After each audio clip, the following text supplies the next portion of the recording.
Hi guys, welcome to our channel Adrija's kitchen and blogs. ఈరోజు మనం boneless చేపలతో పులుసు ఎలా చేసుకోవాలో చూసుకుందాం.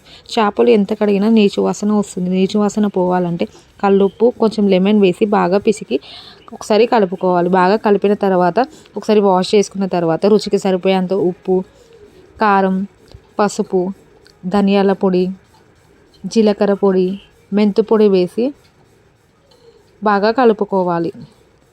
బాగా కలుపుకున్న తర్వాత ఒక హాఫ్ అన్ అవర్ పక్కన పెట్టుకోవాలి. పొయ్యి వెలిగించి గిన్నె పెట్టి అందులో కొద్దిగా ఆయిల్ వేసి ఒక పెద్ద సైజు 2 ఉల్లిపాయ ముక్కలను అందులో వేసి బాగా వేయించుకోవాలి. అవి బాగా వేగిన తర్వాత ఒక పెద్ద సైజు టమాటో ముక్కని కట్ చేసుకొని అందులో వేసుకోవాలి. అది బాగా వేగిన తర్వాత ఒకసారి మిక్సర్ జార్లో తీసుకొని అందులో వేసుకొని మిక్సీ చేసుకోవాలి.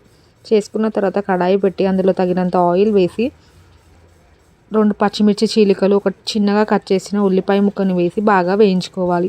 అది బాగా వేగిన తర్వాత మనం ముందే మిక్సీ చేసుకున్న మిశ్రమాన్ని అందులో వేసి బాగా కలపాలి.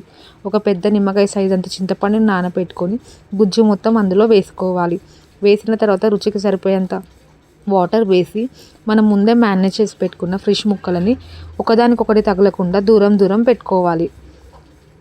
దూరం పెట్టిన తర్వాత మూత పెట్టి 5 మినిట్స్ లో ఫ్లేమ్లో పెడితే ఉడుకుతుంది.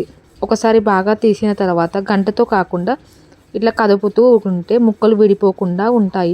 మూత పెట్టి ఇంకో 5 మినిట్స్ ఉంచుకున్నామనుకో గ్రేవీ కన్సిస్టెన్సీ వస్తుంది.